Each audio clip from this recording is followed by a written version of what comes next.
Welcome. This is the Bike Ottawa data group. If you're hearing me on the internet, that's awesome. We're trying this for the first time to try streaming so you can see what we do here. And I'll tell you a little bit about our mapping project.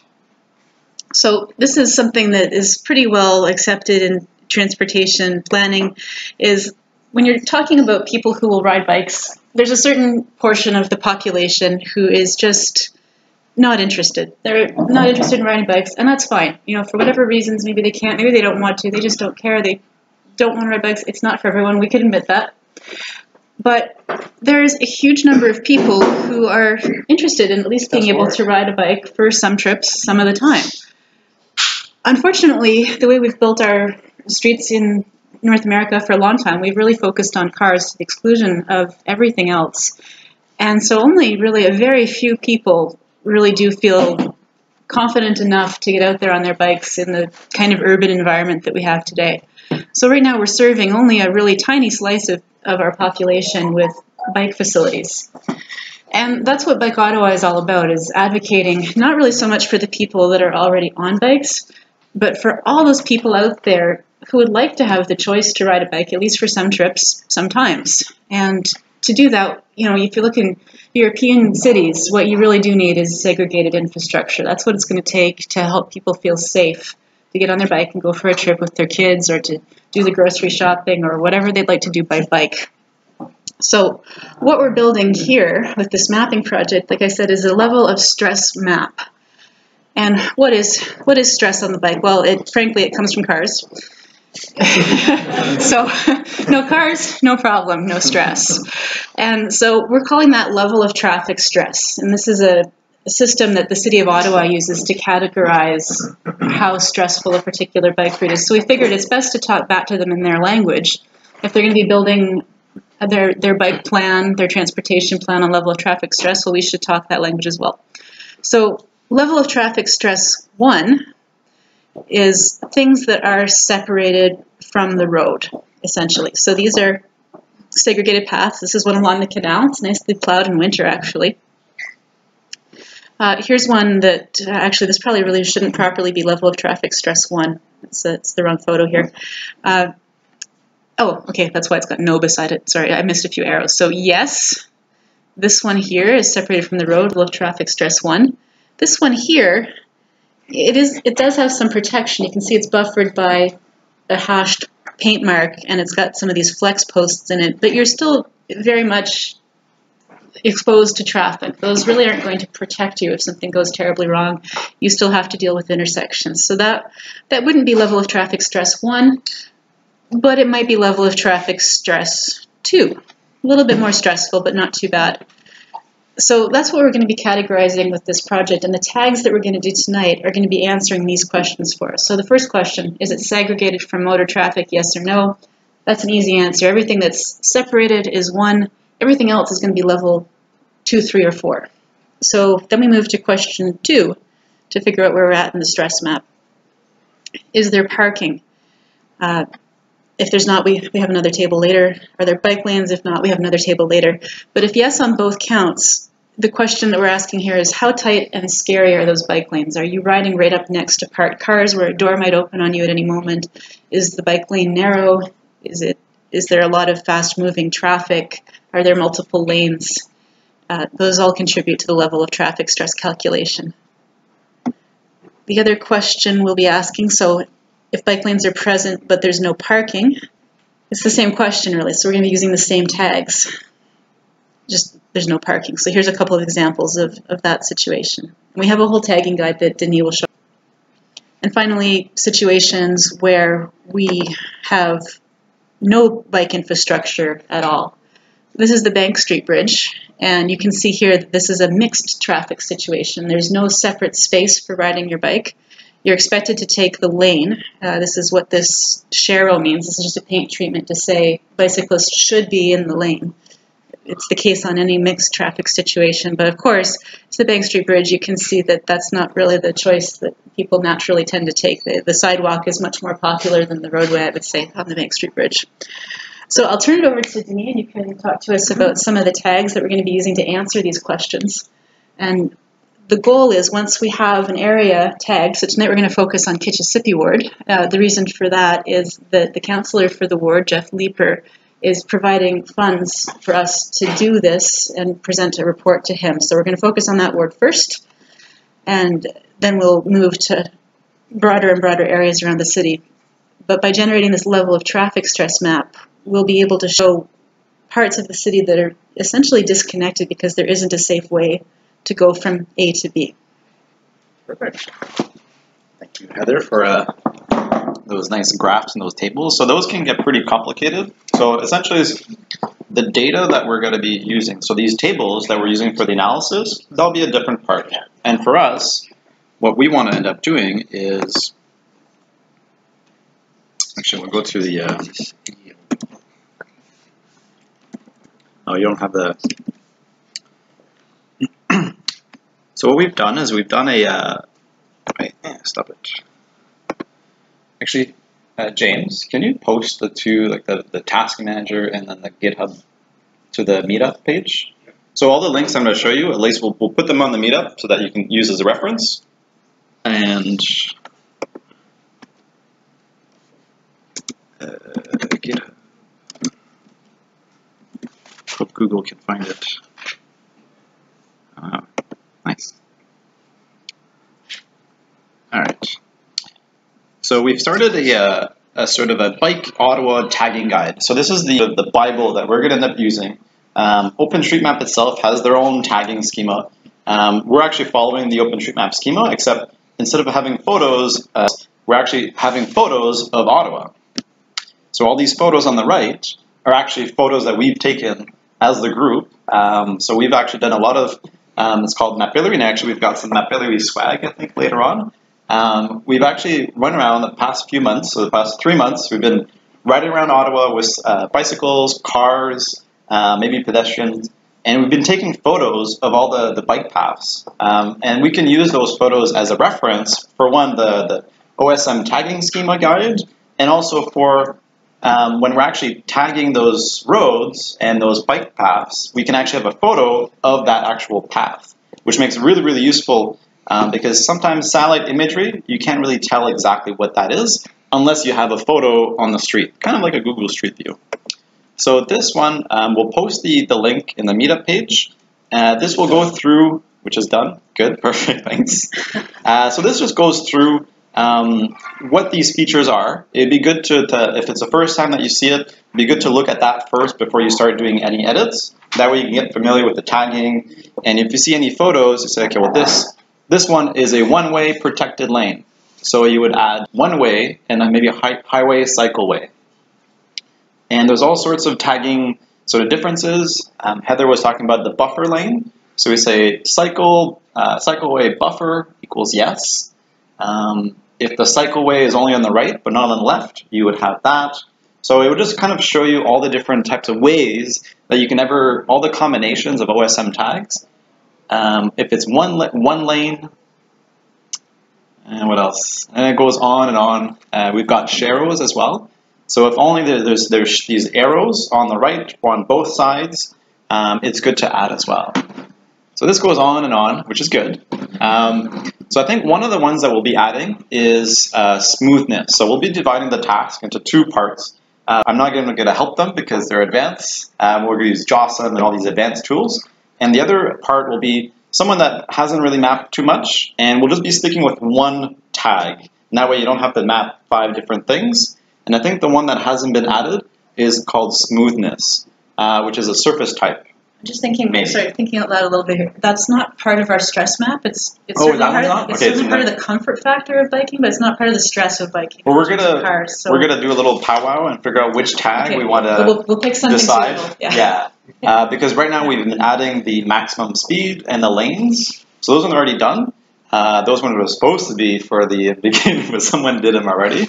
So we're gonna find out one tag. So the people that are new and not familiar with OpenStreetMap, we're only going to have one tag, and inside this schema or this bike guide, there'll be a description, photos of what that is. Parking would be perfect. Parking? Okay. Yeah. So we'll look at parking first. This will be basically yes, no, right. Shoulder. Pretty manageable. flooding, parking. Okay. Yeah. So these would be okay. If there's parking on the right, parking on the left, and that's for both lanes. That tag you would be adding, and that would be it. But definitely read the guide before attempting to do any edits. Or ask for help, because exactly. That's why we have lots of people with lots of different expertise here. So the next one, again, posted on the meetup page, is we have this. Oops, zoom in. Description. So right now we're in project 84. One will be called biking task. So this task will have little squares. So all these little squares are little micro tasks, which will mean that as a group, we can actually edit in mass and add all these tags, but without overlapping each other. So that way, if Matt or someone else is editing, I'm not going to be editing on top of the same features as him, because I'm going to be using that little square as a lock or as my boundary, as my editing boundary. So I'll show you how to use this. One, you'll have to get an OpenStreetMap account. You have to sign up as OpenStreetMap and go to a link. This is a public URL, so it's log in or join the task. And then once we're in, on the left, there's these, oops, I clicked. On the left, there's a few hyperlinks to say, okay, these are the tags. Task 1 will be what the newcomers will be doing for tagging. So I think we have got parking lane. Did you just edit that? Someone must have done it. So max speed is apparently already done, so we don't have to focus on max speed. But as long as we can tag parking lane left or right or both, and also possible values. So if we have parking that's a parallel or marked or no stopping zones or fire lanes, those would be also really good values. And I see no parking there as well. That's also valuable to know, because it's affirmative that there is no parking. So we know that for sure. Yeah. As opposed to just the absence of a tag. It's ambiguous. Exactly. So no parking is really good. And this would be, so there's two parts, is let's say you click on one of these squares. You're like, all right, this is my zone. This is my little area. So you go start mapping. I have a question. Yeah. Oh, so continue. Parking, from which perspective is it? From the center of the road? Yeah, I know. From the lane? And which direction? So, can you just repeat the question as well? Yeah, so the question is, so if we have parking left, on which direction is it guided to? So the geometry of the road will actually have little arrows kind of pointing to one direction. So the direction of, we'll try to find an example. Right, but like, for example, if the bike lane is on the right, and then there's... So we don't have many of those. Byward Market might be one example, maybe? So the number of places in the city that actually have a bike lane on the outside is pretty small. In those situations, there will be a separate way that defines the bike lane or bike route. Buffer. So, something. So in that case, you'd only be looking at the perspective of the road and parking would be on the outside. Let's just see, if you hit one of those really unusual situations, ask for someone to come and help you through it. Mm-hmm. Okay, we'll try to find the mapillary overview. So what I've done is once I've clicked my little square, my designated area, there's two editors. I think if for newcomers, the ID editor will be the easiest to understand. Or for the advanced users, JOSM is the next one. But we don't have enough time to kind of teach two editors today. So the ID editor will be and this will hop to OpenStreetMap and give you a little purple or pink square. And this will tell you edit between these boundaries. So I'll close that because I've already got it open. And then when we zoom in,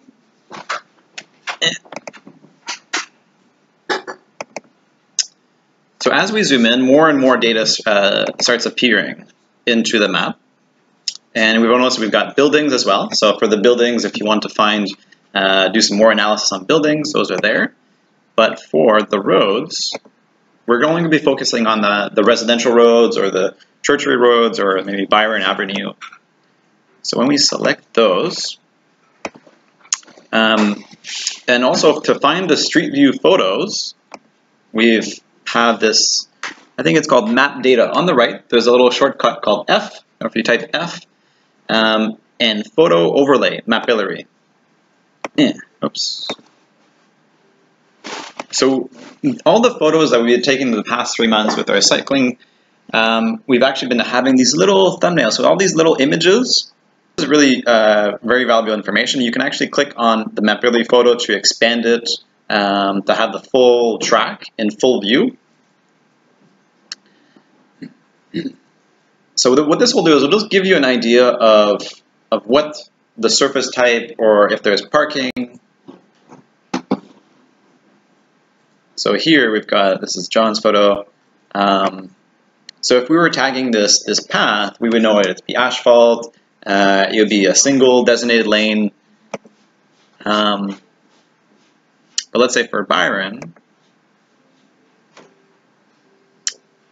so here we have already got speed. This was supposed to be the task, speed limits and lanes, but so this is actually a winter photo, and it's actually Ton that actually took this photo. So let's go zoom in.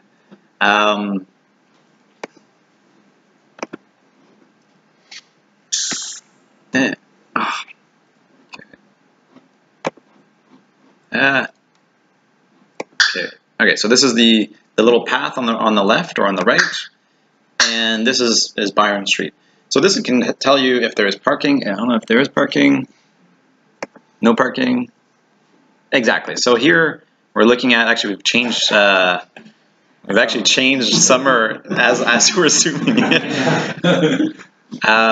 So here we know that there's no parking on this street. So that would be no parking, I guess, left or both. Yeah. So these we're going to use these ones as reference for the tagging, and then once we go into OpenStreetMap, we're going to click Byron Avenue, and we're going to scroll down. Bike lanes. So here, if we had bike lanes on the right or the left, right now it's none. But if we had some, we would add them. Oh, the parking is not an obvious tag, eh? We'll try to figure out. So at the bottom, so if we stick with only a few tags, it won't be too bad. So this is actually the metadata of this road. So Byron Street or Byron Avenue, we have highway, lanes 2, lit. So if there's lighting on that street, max speed, and surface asphalt. So we've actually got a lot of metadata per that one street, and we're going to be adding the parking. So at the bottom, we say parking. Oops, where'd I go? No. Why is there so many tags? Oh, there you go. Okay, parking. So parking lane both, and we say none. No parking. Correct? It's not correct. Did you check that? No? What section? Yeah, well, we'll have to. It's in West Row. Well, what we'll do is, yeah, with a split. Shoulder along. Yeah. And everybody parks on that shoulder. This is a hard task. And that's the segment that's selected. Yeah, that segment. So, If you just zoom out, just to show which segment we're talking about. yeah, that's not an obvious. You're way down in.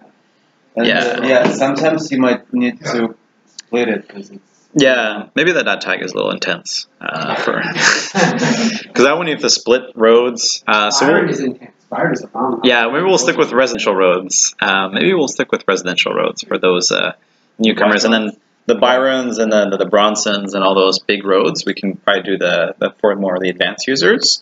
But essentially, we're going to be adding the tags from that biking schema, and we're going to use these photos, these little orange dots, as reference. So if you have any doubt of, okay, this street looks like what, click on one of these little yellow dots, and you'll have a better understanding of that road. Yeah.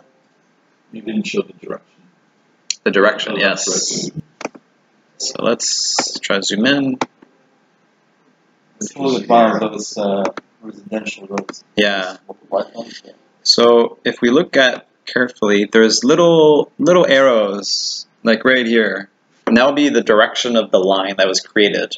So as you create a line, when you first start creating your first segment, and the next one, that'll be the direction of the road. So if you say no parking on the left, it'll be on this side because the direction of the road is going, I guess, north. And you can, I think, also reverse it as well. but reverse. So if we reverse that, then the little arrow would go this way. And now, does that correct all the metadata? and what it'll do is that if there is metadata on the left or right, it will say, hey, do you want to change that to the reverse of that, or do you want to keep it? Probably better not. Yeah, to try not to reverse anything. But it's up It to reverses the direction if it's one way street. So yeah, if it's a one-way. If it's a one-way, but if we're, because ultimately you want to do a query at it. Mm-hmm. If we're changing the parking, do we want like the roads all going west-east, north-south, so there's consistency? Because well, I've never done something this advanced. I'm just thinking adding it, and there could be parts on Byron where they turn into each other, and if you're saying left or right, then Yeah, I have to follow. In rectangular neighborhoods, that will work. If you get into something like Barrington in the center, where the roads go every which way but loose. I think we just leave it as it is right now. Yeah, we'll leave it the way it is. So yeah, we'll figure out which tag is most appropriate for newcomers, and the people that are familiar with the task manager. Then there's a full list of types of tags that we haven't been adding. So smoothness, maybe shoulder, left, right, the cycle way, and if there's a buffer as well. And once you've, let's say, finished one of your tags or one of your cells, ask someone before you say, okay, I'm done. There's a little thing called says done. And what that will do is it'll say, okay, well, nobody has to go and visit this tile anymore because I've done it. I've completed this. And the next part after you've, so now it'll be yellow, but I didn't actually do anything. So what we'll do is someone will go and validate it after and make sure that that tag or that little cell is good. So I'm going to go review my own work and say it's really bad. Review. And then someone will say validate or invalidate. And the validation will be done by the next person, like the advanced group, which will add also the next tags as well, or make sure that there's nothing sort of broken or the appropriate tagging schemas are applied. But for my scenario, because we didn't actually touch it, we're going to invalidate it. You must leave a comment. Oh, there you go. Okay, yeah. So now it's not yellow. And what's really fun is now as we edit together, we're going to see these little yellow cells popping up and saying done, not done. And that will indicate to someone to review that cell because someone else will say, okay, well, I've completed that. I've added the max speeds or the lanes. Someone else will come after you, and then they can give you a review or a comment. And because everyone's logged in, people will know. So right now we have probably James. Oh, no. There you go. We've already got Yarrow. So once you've locked it, I can't actually edit this area because Yarrow has locked it. So that's his little projects for the whole city. Right now we're just focusing on one ward because we're doing some really, really advanced tagging schemas. Detailed job. Very detailed instead of sort of mass bulk edits. Yeah, and that concludes it. Definitely ask some questions to a bunch of people. So we got about half the room that's very familiar with it. The other half still new. So ask around someone who's really comfortable with these sort of tools. And I'd say too, for anyone who hasn't had a chance really to review the cycling tagging scheme, ask either myself or Alex. We can help you out with the subtle distinctions between is this a buffered bike lane or a protected bike lane and all that kind of stuff. If you're ever confused about what you're looking at, happy to answer that. Are we using the OKT terms or? We're using the tagging guide terms. Okay. Yeah. Perfect. About it? I think that's it. Yeah. So thank you for all showing up and enjoy the rest of the night. And thank you for the pizza and for Bike Ottawa. So yeah, thanks.